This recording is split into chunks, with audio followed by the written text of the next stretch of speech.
आयान उठो बेटा, स्कूल के लिए तैयार हो जाओ। आयान न चाहते हुए भी दादा जान की एक आवाज पर उठ गया।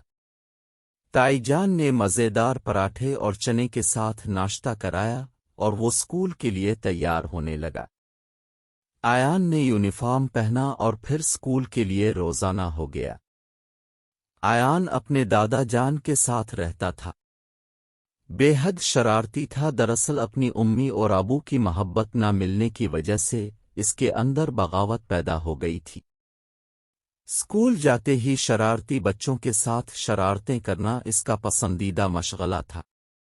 बच्चों के लंच बॉक्स छुपा देना, कभी किसी की किताब डस्टबिन में डाल देना, कभी किसी का बस्ता सड़ोहे के नीचे छुपा देना और इम्तिहान में नकल करना इसकी आदत में शामिल हो गया था। और ये सब हरकतें वो अपने आप को सबके सामने जाहिर करने के लिए करता था।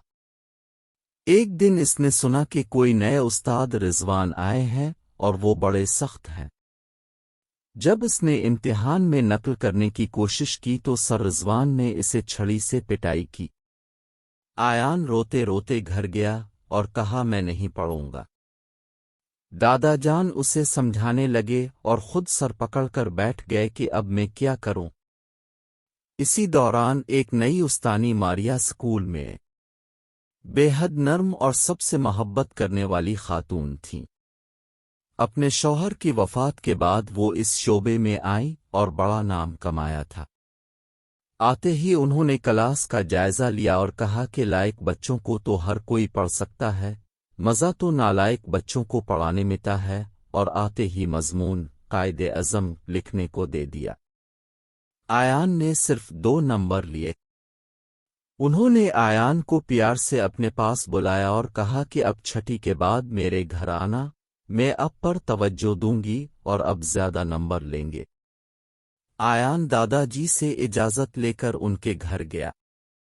मारिया ने वाकई इसको थोड़ा थोड़ा करके सब याद करवा दिया और मोहब्बत और तवज्जो मिलने से आयान में तब्दीली आने लगी और अगले टेस्ट में आयान ने बहुत अच्छे नंबर लिए और फिर मारिया ने एक माँ की तरह इसको तवज्जो दी और आयान को बदल के रख दिया।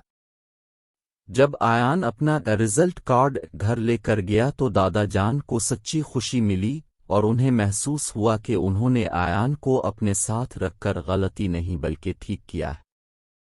साथियों, अगर मारिया मोहब्बत और तवज्जो से नालायक बच्चे को लायक बना सकती है तो आप भी अपने इर्द गिर्द मोहब्बत का भूखा बच्चा देखें तो उसे मोहब्बत और तवज्जो दें और वो आसमान का तारा बनकर चमकेगा इंशा अल्लाह।